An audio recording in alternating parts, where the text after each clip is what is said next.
Spreads the word. The Edinburgh Society of Unapologetically Imperfect Mothers is here to brighten your day and lift your spirits with our unique take on all things motherhood. We're real-life friends, a special group comprised of women from across the globe who've chosen to call Edinburgh home. Together, we're a haphazard amalgamation of diverse perspectives and life experiences united as we try to navigate the often tumultuous journey through motherland with humor, unwavering support, and lots of fizz. Our mantra is radical acceptance and the necessity to check your ego and self-interest at the door. Keep calm and hold my Prosecco, ladies. I hereby call this meeting to order.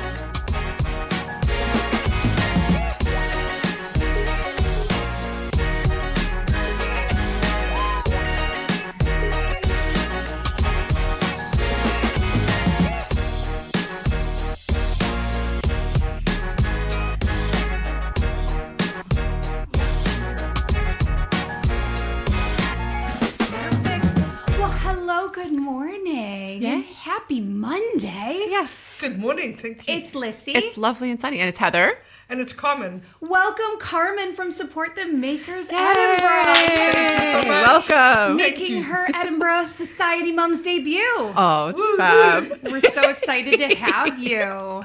Thank you so much for the invite. I'm really excited. Oh, we can't wait to have a proper chat. And yes, thank you for bringing the sunshine today. It was glorious in Porty when I left. And then it's rained in between. So Yeah. I'm hoping it's going to be glorious when I get back. Fingers crossed. I mean, that's been the weather lately. It's been kind of up and down, up and down. Well, I put away the big coat beginning of last week. That's brave. Washed it, dried it, put it away. And I was like, see you in October. And then Friday I was That like, chance. she's back. And I left the house and the kids, I was like, she's back. And they're like, and I'm like, the coat. Oh, yeah, definitely. Oh, yeah. It We was are back. freezing on Friday. And then Saturday was glorious again for parts of it. And then yesterday was lovely again as well for parts of it. Well, this morning I opened up the window, the shutters, and it was all frost everywhere. Well, so like Snow. my neighbour came in and she was like, it's been snowing. And Yep. I was like, I've just been on the beach and it's glorious. Crazy. It's mad. just crazy, It's honestly. Yeah. Well, Carmen, we are so excited you're here because we cannot wait for you to tell us about Support the Makers. Absolutely. My baby, my other responsibility. Absolutely. I mean, it's amazing what you're doing Thank you to very support much. local businesses and local creators. Please tell us everything. Brilliant. Okay, so Support the Makers is my sort of passion project, which started back in 2018. I have a real sort of passion about supporting small independents. Growing up in South Africa, buying handmade and attending markets was quite normal. Seeing people on the side of the streets selling stuff that they had made was again perfectly normal. So I grew up with it and I was just really always around stuff that was bold colours. Both my aunts had really sort of amazing homes filled with colour, filled with handmade stuff that travelled across South Africa and the rest of Africa. So I always had that as part of just who I was and how I grew up. So moving here, I started supporting small independents with gifts and sort of filling my home with things that were all handmade. Then having my daughters, and both my children have got names that are not, you're not going to find their names on a plastic cup at Claire's, unfortunately. So my oldest daughter is called McKenna, and my youngest daughter is Peyton. Both names which are apparently from One Tree Hill. Had no idea that they were from there. No. But my sister was like, did you watch that program? And I was like, never came across it. How bizarre. So yeah. So my children had names that they were never going to find everywhere. So I had to start looking when everybody else was getting personalised pencil cases and things like that. That's when I had to start looking to get that for them because I didn't want them to ever feel like they were missing out. But I then started, for their birthdays and Christmases and things like that, I started just buying handmade. So it was always Beautiful. There would be one or two handmade gifts or handmade outfits under the Christmas tree or for their birthdays. And as they got older, I kind of tried to sort of push that onto them, that a good portion of their birthday list or Christmas list needed to be handmade. I love that. So they would spend hours on Instagram scrolling, looking for stuff, or when they were very little, they would come to the markets. So it was always there at the back of my head that I was going to try and do something creative. Wow. And so 2018, it was in between one of the many dance shows that my oldest daughter attended, and it was like a break, that interval, like it was between the morning session and the afternoon session or whatever. And I'd gone along to a market in Portobello where we live, and there was loads of makers in there that I didn't really know, but some of it was really stuff that was mass-produced, and I was like, there's no way this is handmade. This has been bought and repackaged and put into pretty little bags. And I was I know enough makers that I've bought from in Edinburgh. Yes. I'm sure if I reached out, I would be able to create a market. Wow. So that was kind of like the summertime, and I'd also just started my new job that I still do, which is at Edinburgh Council in child protection. So I have a mad, crazy love for Christmas. Oh, fantastic. Which is just, it's a bit... You're in good company here. Christmas is just, I'm like a kid. Oh, we're the same. It's big and bold and garish and all the colours and everything. Yeah. Absolutely. So, if it's not garish, it's not Christmas. No, and like my grandparents had that horrific tinsel-y... Oh, yeah. You know that stuff that just hang in the ceiling? Yes. That awful stuff. So Christmas has always been a big thing. So I then started looking at trying to find a venue. So found a venue, reached out to some makers, and wrote my sister to come in on the Saturday afternoon and be the person sitting at the door. And it was probably one of the coldest days known to man. And I insisted on the door being open, and she had wrapped coats around her legs, and she was sitting at the door, one person, 2 people, 3 people, and we had 21 makers attend, and I had 300 people through the door. Wow. And I was absolutely over the moon. I was so excited. I was like, oh my God, all these makers have made a little bit of extra money before Christmas, and I think I charged £1 at the door, and I made £300 after I had paid the license and the venue and all that kind of stuff. And I was like, £300 just before Christmas. It's not a life-changing amount of money, but I was like, this is something that I really enjoy doing. And there's something here. There's something here. I don't really know what it is.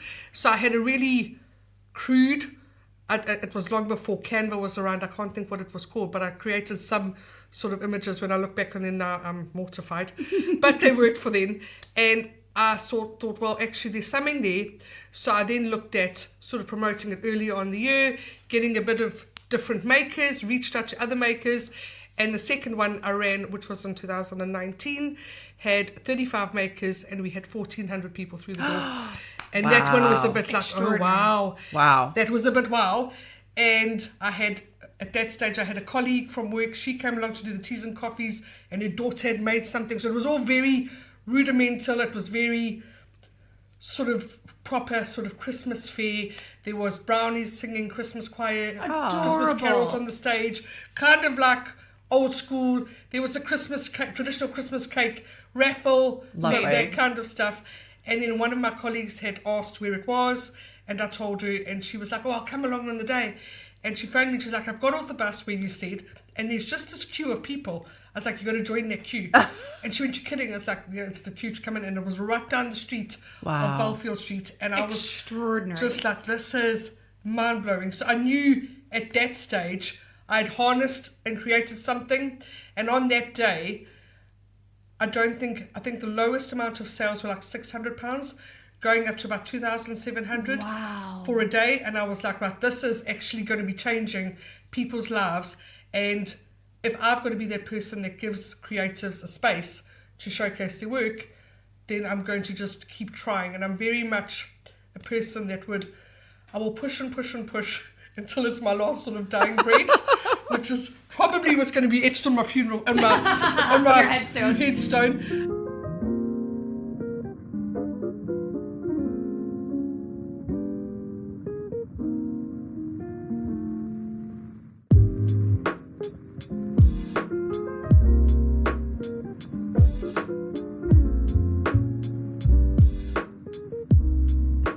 So it's so cool. So you're getting all this traction from all these makers. Is it it's across the UK now? So I have makers that support me from across the UK. Primarily the makers that attend the markets and the pop-ups in Edinburgh are Scottish based. Yep. I do have a few that come up. I want to say it was last year or the year before, somebody had applied, and I want to say he was from Leicester. Oh wow. And I went, I don't know if he understands this is Edinburgh, like this seems awfully far. And he was like, no, like people have spoken about you at my local markets. And I was That's extraordinary. So he's come up. I've had people, I've had an artist that attended, I did Connect Festival a few years ago. So there was a festival out at the Royal Highland Showgrounds, and she was a UK artist, but she lived in, was either Sweden or Switzerland. Wow. She came over And I was like, this is a That's bit bonkers. amazing. Well, Edinburgh is a bit of a destination, isn't it? Where It really people, is. People want to come. So I guess that it really fosters that kind of thing. No, it's just fabulous. So how did you go about creating the Portobello Festival? So the Porty Festival, again, an idea brewing for years. My 3 big C's this year are creativity, collaboration, and I keep doing this. I keep forgetting the 3 big C's. Collaboration, creativity, and connection. Connection. So I should actually know this. So I'm very much Those are good collaborate C's. with people. If you find people that work with you and understand your mindset, hold on to those people like gold. They will have 100%. your back regardless. Some of my best friends now are people I never knew 5 years ago. Some of them are my makers. I have like my sort of 5 or 6 people that they are my life people. They are my market people. They get me. They know by the way I post when it's time to check in with me. Like they know my sister is phenomenal. She will let me run and then she'll be like, oh, something's up, or she's awfully quiet. And they're just checking me. So those kind of people I've been really lucky to have the opportunity to work with. So Porty Festival primarily came from collaboration with myself and Seb, who is the owner of Seb's Urban Jungle. And we connected, God, it was in lockdown. He was delivering plants. He had just started up Seb's Urban Jungle. Yeah. He was delivering plants. We connected through Instagram because my sister and I are plant mad. And he delivered a plant for one of the kids' birthdays, and he literally just threw the plants because, of course, we were all COVIDed up. And he was like, "Hi, I'm Seb." He's like, "We need to chat about markets," and that was kind of it. And then he came along to the pop-up that I had at St James Centre. Then I got offered to take over the old Superdry at Waverley for 2 months. I think it must have been 4 years ago now. And I just knew that I couldn't do it on my own. And I had gone into a shop for another meeting, and he was like, "Is everything right?" And I said, "I've been offered this amazing space, don't really know what to do with it." And he was like, "I'll happily do it with you." And he was like, "But we're going in 50-50. And I was like, "Right, let's do it." And it just worked. Fantastic. We just got what the other one was trying to do. There wasn't a lot of, like this, he has a big business plan. It was like, we both very much will figure it out as we're going along. Fantastic. So you guys, you had your Porty Festival, the first one last year. Yes. So why did you guys decide to do it in the first place? So we had worked together before. We've always had that knowledge. And then I had said, I want to do a festival. I want to do a festival in Portobello. I have been at North Berwick Festival, Fringe by the Sea, for the last couple of years trading. North Berwick is phenomenal. And I was like, because Portobello doesn't have anything like gala days, whereas my sister's been out like Midlothian, there's all the gala days. Yes. It's like, we don't have anything like it in Portobello. Why do we not have anything?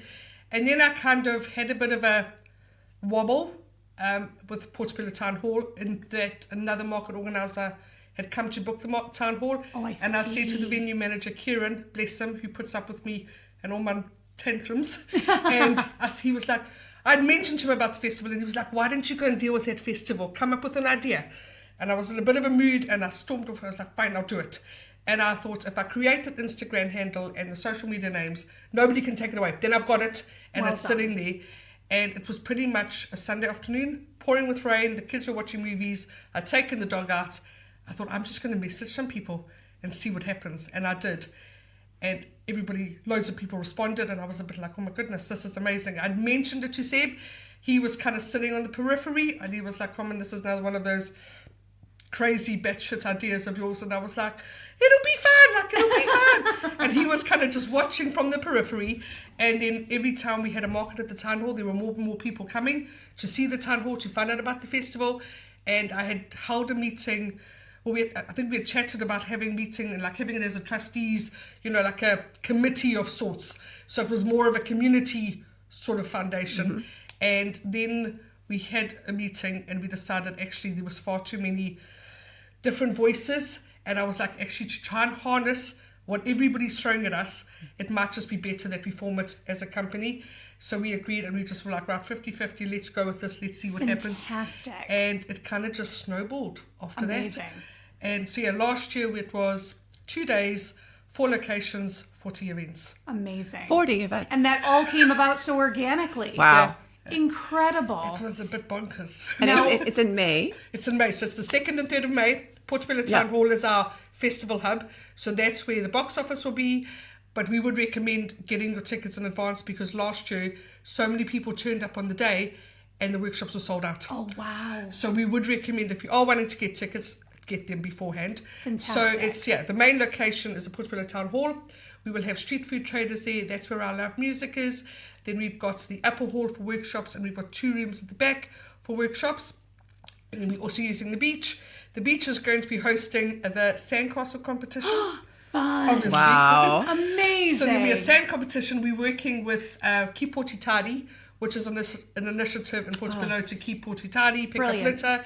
We're working with Scottish Coastal Cleanup, again another initiative to keep the seas clean, and Porty Energy, another initiative about being eco-friendly and being aware of how much energy we're using. So those 3 are kind of part of the festival, the sandcastle competition, and then we're also doing a flash mob litter pickup.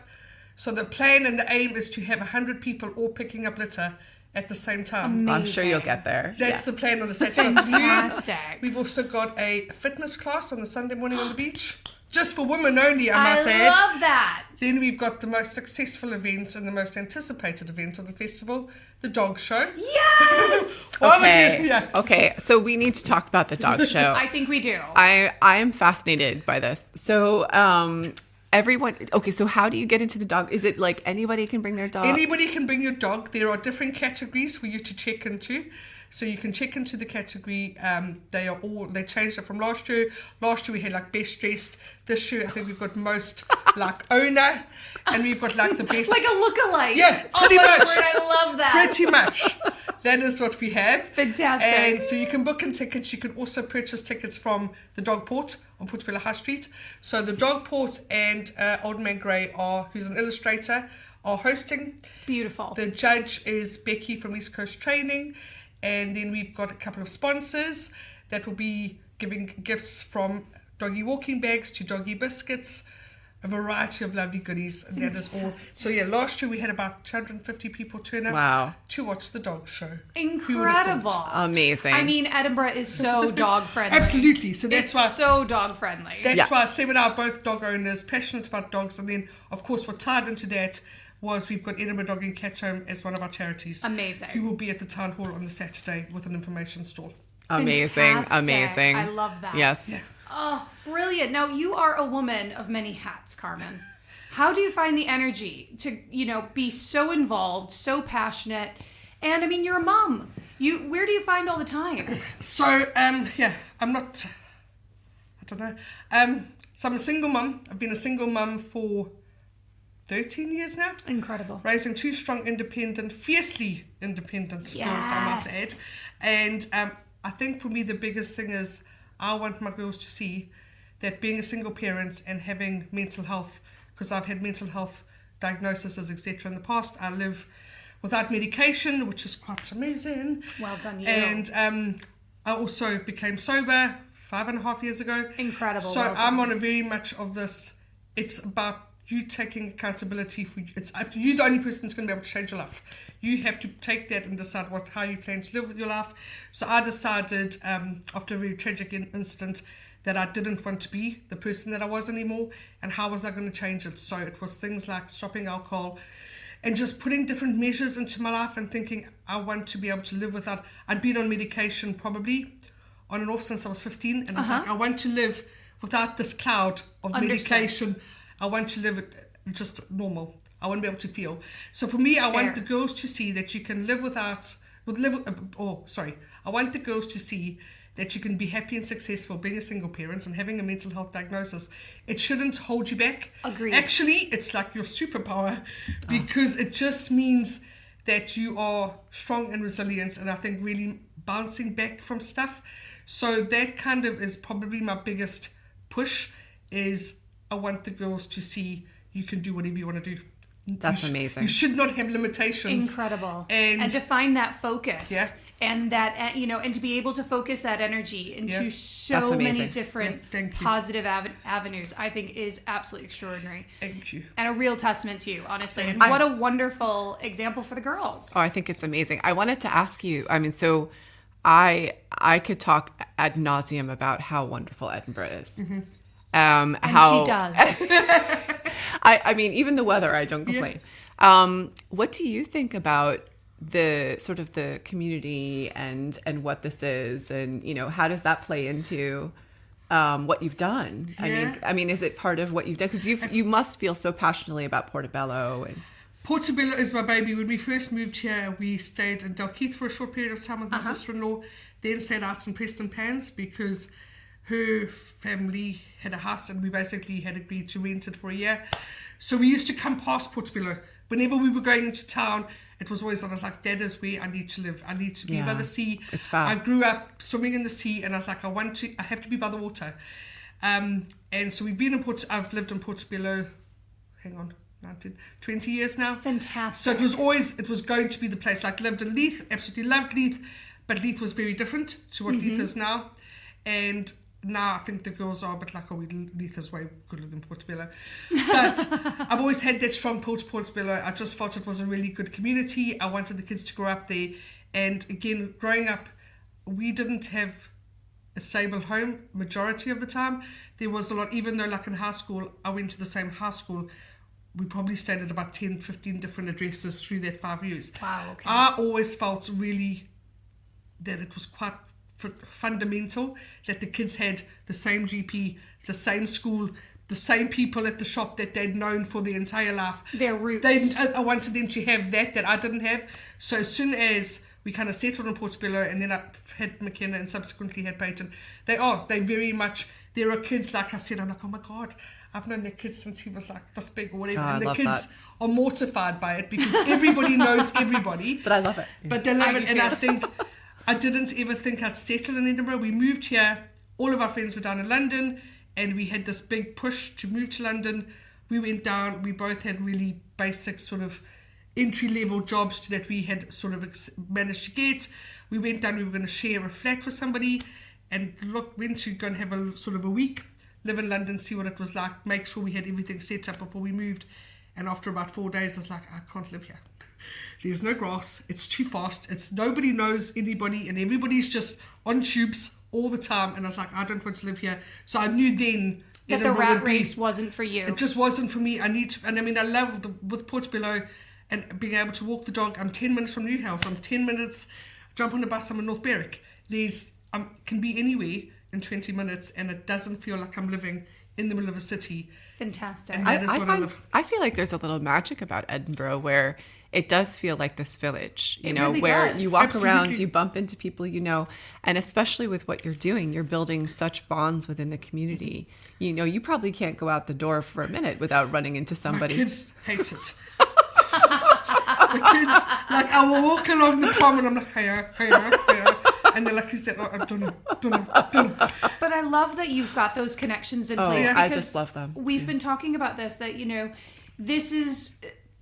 we've been sold this kind of idea that the internet's going to bring us closer and the internet keeps us all connected. But I love that these in-person connections and that you are literally building more and more opportunities for people to get together within the community. Because this year with Support the Makers, what I'm looking to do is build more on sort of the community aspect. Yeah. So it's always been the markets and the pop-ups and the events. This year I've started doing networking events again, and I'm looking at, the guests that I have are people that I have found inspiring. Fantastic. And I'm wanting to share their stories. So for example, we've had Ailish from All Things Edinburgh. She came along and shared her story. We've had Debbie, who is the marketing and partner manager from Fringe on the Sea. She came along, and then our next one is Marty from Weebit Social. So it's just about people that might not get the opportunity, like I think you guys would be great, to share their story, because you don't know what's going to inspire somebody else. I agree. And I think the more opportunities you can give people, the more way. And I think for my makers, a lot of them are working alone in their studios. It's lonely, it's cold. You might not see anybody. You go home, you see your family, and it's a very lonely world.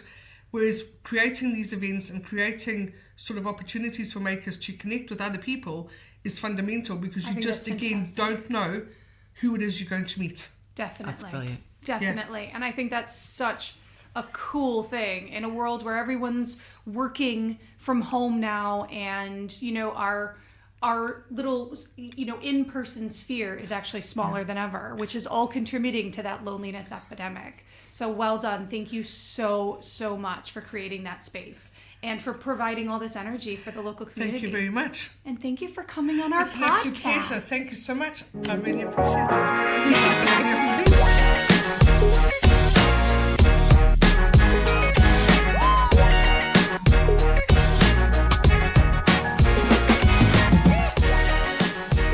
You've been listening to the Edinburgh Society of Unapologetically Imperfect Mothers, real-life friends from across the globe who have chosen to call Edinburgh home. Together, we're a haphazard amalgamation of diverse perspectives and life experiences united as we try to navigate the often tumultuous journey through motherland with humor, unwavering support, and lots of fizz. Keep calm and join us on our next podcast. And until then, Mum's the word.